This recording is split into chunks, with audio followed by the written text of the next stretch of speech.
কি আপনি টিফিন না নিয়ে বেরিয়ে যাচ্ছেন? না না, কাজের খুব চাপ আছে, টিফিন খাওয়ার সময় পাবো না। আমি ওখান থেকে কিছু নিয়ে নেবো। না না, আপনি টিফিনটা নিয়ে যান। আপনি খেতেই ভুলে যাবেন, আর খালি পেটে থাকলে তো আপনার আবার মাথা ধরে যায়। আপনি এটা নিয়ে যান। আর খালি পেটে থাকলে আপনি কাজটা করবেন কি করে? আচ্ছা দাও, আসি। ও, তোমার আজকে স্কুল আছে না? জবা, তোর এই বাসন মাজা ঘর মোছার বুদ্ধিতে তুই কি লিখতে পারিস আমি খুব ভালোভাবে জানি। তোর দৌড় আমার জানা আছে। বিদ্যে ধরে কাজের লোক এসছে। আমি একটা কাজের মেয়ের সাথে ক্লাস করব না। এটা কি কাজের মেয়েদের পড়ার জায়গা নাকি?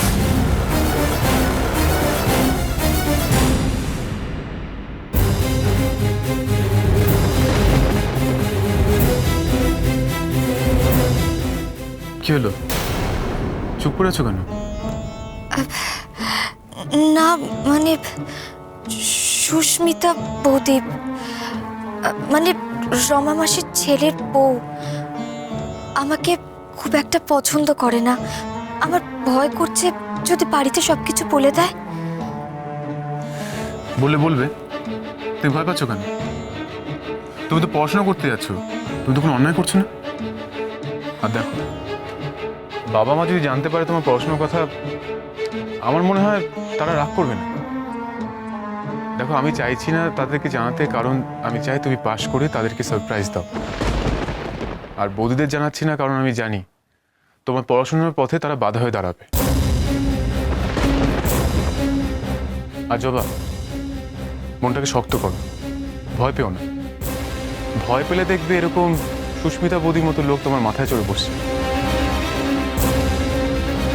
আর যেদিন তুমি পাশ করে এদের সামনে গিয়ে দাঁড়াবে, তখন দেখবে চিরকালের মতো এদের মুখটা বন্ধ হয়ে গেছে। মনে করে 4টের সময় ক্লাসে চলে যাও। জবাও আজকে বিকেলে বাড়ি থাকবে না? কথাটা গিয়ে বলি দিদিকে। চলি। ও ও, ও, আরেকটা কথা বলছি, যাওয়ার আগে আলমারিটা লক করে যাও। হ্যাঁ, আপনি চিন্তা করবেন না ছোটদাবাবু, আমি আলমারিতে চাবি দিয়ে চাবিটা আমার সঙ্গে করেই নিয়ে বেরোবো। আসি।